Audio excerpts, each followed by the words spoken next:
Bonjour à tous et bienvenue sur videobourse.fr pour une analyse moyen terme du DAX auquel on va s'intéresser aujourd'hui, donc l'indice allemand. Donc ce que l'on constate, c'est que l'on est dans une dynamique de fond moyen terme, long terme haussière depuis mars 2009. On voit que le DAX a bien résisté aux hésitations et aux diverses perturbations qu'on a eues dans cette première partie de l'année 2010, avec notamment la crise grecque et la crise de confiance des investisseurs relatifs à l'Europe et à la monnaie européenne. Donc dans l'ensemble, le DAX s'est pas mal maintenu, avec une sorte de triangle qui s'est formé, mais un triangle plutôt ascendant. Donc c'est plutôt encourageant pour le moment, à mon sens. On a marqué des plus hauts de plus en plus hauts et des plus bas de plus en plus hauts également. Donc on a eu simplement un ralentissement de la dynamique haussière. Alors, ce qui est important tout de même de noter, c'est que techniquement, on a eu une sortie à la baisse du canal haussier qu'on avait matérialisé et tracé ici en vert, donc canal haussier moyen-long terme. C'est un franchissement qui s'est fait assez récemment, lors de la journée du 23 août dernier, donc il y a quelques jours. Il trouvait son second point bas le 26 mai et son premier point bas donc en mars 2009, au plus bas de la crise des subprimes, donc avec des plus bas qui a été marqué à 3577 points. Donc techniquement, ce serait plutôt une configuration baissière, avec une accélération baissière et donc un franchissement validé de la part donc, qui est validé par plusieurs séances en dessous de la précédente résistance, du précédent support qui pourrait désormais jouer un rôle de résistance. On verra par la suite si c'est le cas ou non. Actuellement, on est dans une phase de retest, donc une sorte de pullback, ce qui indique un point d'entrée vraiment intéressant pour les traders qui pensent à une poursuite du mouvement de correction pour les prochaines semaines, prochains mois, voire prochains jours. Sur le DAX, le problème c'est que fondamentalement, l'économie allemande a quand même bien résisté à la crise et semble vraiment bien s'en tirer avec des chiffres de la croissance en progression, supérieurs aux attentes et supérieurs au reste des pays européens et même à la majorité des pays développés. Donc on sent une économie allemande forte et qui est capable d'exporter, donc qui ne s'enferme pas sur son propre marché, ce qui fait un peu sa force. Donc dans ce contexte, fondamentalement, moi ça me dérange un peu de prendre position à la vente.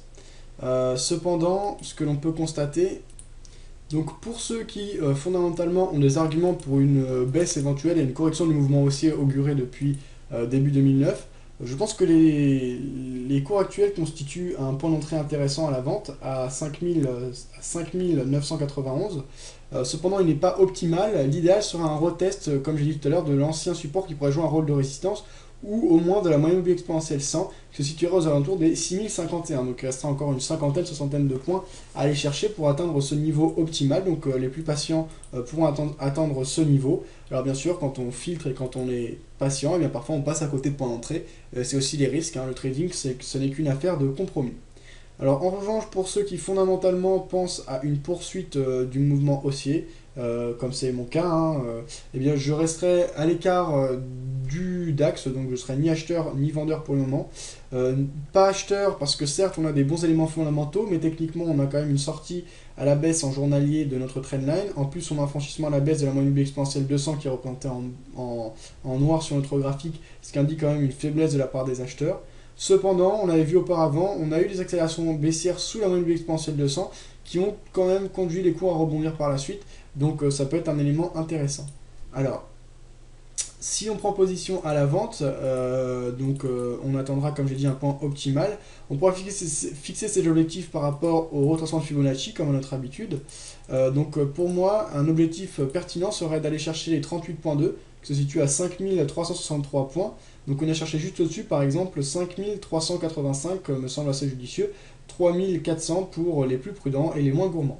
Le stop loss pourrait être placé pour les plus, on va dire, les plus agressifs, juste au-dessus de la moyenne exponentielle 50, soit aux alentours des 6085, 7000 points.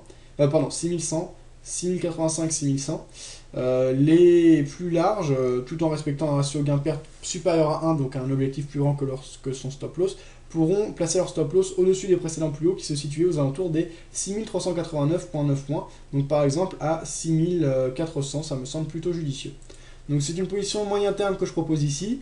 Il faut la confirmer par des données d'ordre fondamental. Comme j'ai dit pour ma part, malgré la dynamique baissière que l'on observe ces derniers jours et les inquiétudes palpables des investisseurs, il me semble que l'économie allemande et soit capable de continuer à produire de bons résultats. Et l'indice allemand ne me semble pas avoir surperformé en 2009. Certes, il a mieux résisté que les autres indices, mais c'est logique au vu des résultats obtenus par l'économie allemande.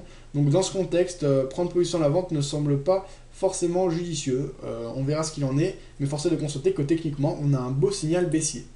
Voilà, si vous avez des avis, réactions, même des avis divergents ou des critiques à émettre par rapport à cette analyse, n'hésitez pas à publier sur le forum, dans le sujet dédié aux analyses, même dans le sujet trader ensemble. Moi je vais vous souhaiter une bonne après-midi de trading à tous et à bientôt sur videobourse.fr.